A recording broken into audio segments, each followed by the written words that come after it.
Hey everyone, you're watching News Insights.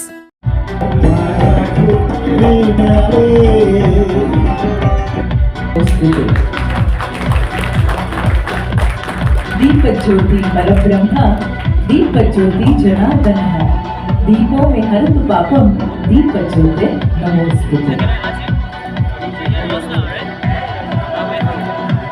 ವೇದಿಕೆ ಮೇಲೆ ಇರುವಂತಹ ಎಲ್ಲ ಗಣ್ಯರು ಸಹ ಚಪ್ಪಾಳೆಯ ಮೂಲಕ ಶ್ರೀಗಳನ್ನ ವೇದಿಕೆ ಮೇಲೆ ಸ್ವಾಗತಿಸಿದ್ದಾರೆ. ಮಾತುಗಳನ್ನ ಕೇಳೋದೇ ಒಂದು ಚಂದ, ಅವರ ಬಾಯಲ್ಲಿ ಒಂದು ಕನ್ನಡ ಅಕ್ಷರಗಳನ್ನ ಕೇಳೋದು ಬಹಳ ಚಂದ. ಹಾಗಾಗಿ ಡಾಕ್ಟರ್ ನಲ್ಲೂರ್ ಪ್ರಸಾದ್ ರವರು ಉದ್ಘಾಟಕರು ಈ ಕಾರ್ಯಕ್ರಮದ ಉದ್ಘಾಟನಾ ಭಾಷಣವನ್ನ ಮಾಡಬೇಕಾಗಿ. ಸಲೀಂ ಅವರೇ, ಮಹೇಶ್ ಶುಕ್ರಧರ ಅವರೇ, ಕಟ್ಟೆ ಸತ್ಯ ಅವರೇ, ಮಾಜಿ ಮಹಾಪೌರರು ಶ್ರೀನಿವಾಸ್ ಉಚ್ಚೈರವರೇ, ಮತ್ತು ಈ ಕಾರ್ಯಕ್ರಮದ ಕೇಂದ್ರ ಬಿಂದು ಮತ್ತು ಉತ್ತಮ ಸಹಕಾರಿ ಪ್ರಶಸ್ತಿನ ಪಡೆದಿರುವಂಥ ನಮ್ಮ CV ಬಾಬು, ನಿಮ್ಮನ್ನು ಆಯ್ಕೆ ಮಾಡಬೇಕು ಅಂತಿದ್ದೀನಿ. ನಿಮ್ಮ ಅಭಿಪ್ರಾಯ ಏನು? ಅವರು ನನಗಿಂತಲೂ ತುಂಬ ದೊಡ್ಡ ವ್ಯಕ್ತಿತ್ವದವರು, ತುಂಬ ಒಳ್ಳೆಯ ಬ್ಯಾಂಕು ಅಂಥದ್ದನ್ನೇ ನೋಡಿಕೊಂಡಿದ್ದೆ. ಅವರಿಗೆ ಉತ್ತಮ ಸಹಕಾರಿ ಕೊಡೋಣ ಅನ್ನುವಂಥ ಮನೋಭಾವನೆ ನನ್ನಲ್ಲಿತ್ತು. ಅದಕ್ಕೆ ಮೊದಲು ಅವ್ರನ್ನ ಕೇಳಿದೆ. ಅವರು ದೊಡ್ಡ ಮಾತು ಏನು ಹೇಳ್ತು ಅಂತಂದರೆ, ಸರ್ ನಾನು ಬೆಳೆದಿದ್ದೀನಿ. ಬಾಲಗಂಗಾಧರವರು ಕೂಡ ನಾನು ಭಾಳ ಚಿಕ್ಕ ಕಾಲೇಜು ದಿನಗಳಿಂದ ಕೂಡ, ಶಾಲಾ ಕಾಲೇಜು ದಿನಗಳಿಂದ ಕೂಡ ನಾನು ಬಲ್ಲೆ.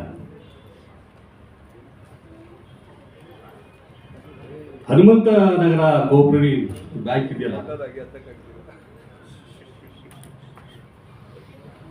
ಈ ಬ್ಯಾಂಕು ಇವತ್ತು ಈ ಮಟ್ಟಕ್ಕೆ ಬಂದು ನಿಲ್ಲಬೇಕಾದ್ರೆ ಸಾಕಷ್ಟು ಉಳಿಪಟ್ಟಿಗಳನ್ನ ತಿಂದಿದೆ ಬ್ಯಾಂಕ್. ಅದನ್ನ ಅವನತಿ ಕಾಲದಲ್ಲೂ ನೋಡಿದ್ದೀನಿ, ಈಗ ಉನ್ನತಿ ಕಾಲಕ್ಕೂ ನಾನು ಸಾಕ್ಷಿಯಾಗಿದ್ದೀನಿ. ಮಧ್ಯದಲ್ಲಿ ನಾನು ಹಿಂದೆ ವಿಜಯ ಕರ್ನಾಟಕದಲ್ಲಿ ಚೀಫ್ ರಿಪೋರ್ಟರ್ ಆಗಿದ್ದಾಗ ಈ ಬ್ಯಾಂಕಲ್ಲಿ ಒಂದಷ್ಟು ಅಕ್ರಮಗಳು ಅಂತ ಹೇಳಬೇಕು, ನಾನು ಒಂದಷ್ಟು ವ್ಯತ್ಯಾಸಗಳಾಗಿ ಬ್ಯಾಂಕ್ ಮುಳುಗುವಂತಹ ಒಂದು ಸ್ಥಿತಿ ಬಂದಿತ್ತು. ಆ ಸಂದರ್ಭದಲ್ಲಿ ಆ ಬ್ಯಾಂಕಿನ ಮುಖ್ಯಸ್ಥರು ಮತ್ತು ಸಿಬ್ಬಂದಿಗಳ ವಿರುದ್ಧ ನಾನೇ ಒಂದು ಖಾರವಾದ ಲೇಖನ ಕೂಡ ಬಂದಿದ್ದೆ. ಹೌದಾ ಶ್ರೀನಿವಾಸ್? ಅಂಡ್ ಸ್ಯಾನಿಟರಿಯಲ್ಲಿ ಡಿಪ್ಲೊಮಾ ಶಿಕ್ಷಣ ಪೂರೈಸಿ ಮುಂದೆ BBMPಯಲ್ಲಿ ಜೂನಿಯರ್. ಎಲ್ಲರಿಗೂ ಸಹ ಹೃದಯ ತುಂಬಿದ ಅಭಿನಂದನೆಗಳು, ಹೃತ್ಪೂರ್ವಕ ಧನ್ಯವಾದಗಳು. ಬಂದಿರೋದು ಮೊದಲನೇದಾಗಿ ನಮ್ಮ ನಿರ್ದೇಶಕ ಮಂಡಳಿ ಮತ್ತು ಸಿಬ್ಬಂದಿ ವರ್ಗ, ನಮ್ಮ ಮ್ಯಾನೇಜರ್ ಸಮೇತ, GN ಕೃಷ್ಣ ಮ್ಯಾನೇಜರ್ ಸಮೇತ ಉತ್ತಮ ಕಾರ್ಯ ನಮ್ಮಲ್ಲಿ ಈಗ ನಡ್ಕೊಂಡ್ ಬರ್ತಾ ಇದೆ. ಅದನ್ನು ಗುರುಸಿ ರಾಜ್ಯ ಸರ್ಕಾರ ನಮಗೆ ಉತ್ತಮ ಸಹಕಾರಿ ಅಂತ ಬಿರುದು, ಉತ್ತಮ ಸಹಕಾರಿ ಅಂತ ಬಿರುದನ್ನು ಕೊಟ್ಟು ನಮಗೆ ಪ್ರೋತ್ಸಾಹ ಕೊಟ್ಟಿದ್ದಾರೆ. ಬ್ಯಾಂಕ್ ಇನ್ನೂ ಹೆಚ್ಚಿನ ರೀತಿಯಲ್ಲಿ ಬೆಳವಣಿಗೆ ಆಗಲಿ ಅಂತ ಈ ಸಂದರ್ಭದಲ್ಲಿ ಹೇಳಕ್ಕೆ ಇಷ್ಟಪಡ್ತೀವಿ ನಾವು. ಎಷ್ಟು ಸರ್, ಕೊನೆಯದಾಗಿ ಇನ್ನು ನಿಮ್ಮ ಬ್ರಾಂಚ್ಗಳೆಲ್ಲ ಆಲೋಚನೆ ನಮಗೆ ಕೆಲವು ಈ ಬಾರಿ ನಮಗೆ ಇದು ಯಾವುದು ಗ್ರಾಸ್ NPA ಹತ್ರೊಳಗೆ ತರಬೇಕು ಅಂತ ಒಂದು ಪ್ರಯತ್ನ ಇದೆ. ಆ ಪ್ರಯತ್ನ ಸಕ್ಸಸ್ ಆದರೆ ಇನ್ನೂ 3-4 ಬ್ರಾಂಚ್ಗಳನ್ನ ಓಪನ್ ಮಾಡಿ ಸಿಬ್ಬಂದಿ ವರ್ಗಗಳನ್ನ ನಾನು ಅಪಾಯಿಂಟ್ಮೆಂಟ್ ಮಾಡಿ ಬ್ಯಾಂಕನ್ನು ಇನ್ನೂ ಹೆಚ್ಚಿನ ರೀತಿಯಲ್ಲಿ ಬೆಳೆಸಬೇಕು ಅಂತ ಒಂದು ಉತ್ಸಾಹ ಇದೆ ನಮ್ಮ ನಿರ್ದೇಶಕ ಮಂಡಳಿಯಲ್ಲಿ. ಸರ್, ಗ್ರಾಮಾಂತರದಲ್ಲಿ ಯೋಚನೆ ಮಾಡ್ತಾ ಇದ್ದೀವಿ. ರಾಮನಗರದಲ್ಲಿ ಒಂದು, ಚಿಕ್ಕಬಳ್ಳಾಪುರದಲ್ಲಿ ಒಂದು, ಕನಕಪುರದಲ್ಲಿ ಒಂದು ಮಾಡಬೇಕು ಅಂತ ಒಂದು ಆಸೆ ಇದೆ. ಅದು ಗ್ರಾಸ್ NPA ಮೇಲೆ ನಿಂತಿದೆ. ನಮಗೆ ಈ ಮಾರ್ಚಲ್ಲಿ ನಮಗೆ ಅದು ಗೊತ್ತಾಗುತ್ತೆ. ಅದು ಸಕ್ಸಸ್ ಮಾಡಿಕೊಂಡ್ರೆ ನಾವು ರಿಸರ್ವ್ ಬ್ಯಾಂಕ್ಗೆ ಲೆಟ್ರ್ ಬರೆದು ಅನುಮತಿ ತಗೊಂಡು ಈ ಜಿಲ್ಲೆಗಳಲ್ಲಿ ಮಾಡಬೇಕು ಅಂತ ಒಂದು ಮನಸ್ಸಿದೆ ನಮ್ಗೆ.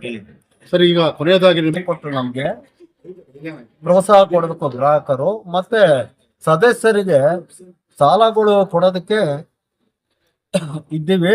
ಅವರು ಮರುಪಾವತಿನಲ್ಲಿ ನಿಷ್ಠೆ ಇದ್ರೆ ಬ್ಯಾಂಕ್ ಇನ್ನೂ ಉತ್ತಮ ಪ್ರಗತಿಗೆ ಹೋಗೋದಕ್ಕೆ ಸಾಧ್ಯವಾಗ್ತದೆ. BWSSB ಯೂನಿಯನ್ ಅಲ್ಲಿ ಗೆದ್ದಿ ತುಂಬ ದೊಡ್ಡ ಲೀಡಿಂಗಲ್ಲಿ ಗೆದ್ದಿದ್ದಾರೆ. ಸೊ ಅದಕ್ಕೆ ನಮ್ಮ ಬೇಲಮ್ಮಣ್ಣ ಅವರು ಮುಂತಾದವರು ಎಲ್ಲ ಸಾಕ್ಷಿ. ಅವ್ರ ನೇತೃತ್ವದಲ್ಲಿ ನಾವೆಲ್ಲ ಮಾಡಿದ್ದೀವಿ. ಗುರುಪ್ರಸಾದ್ ಅವರು ಒಂದೆರಡು ಮಾತಾಡ್ತಾರೆ.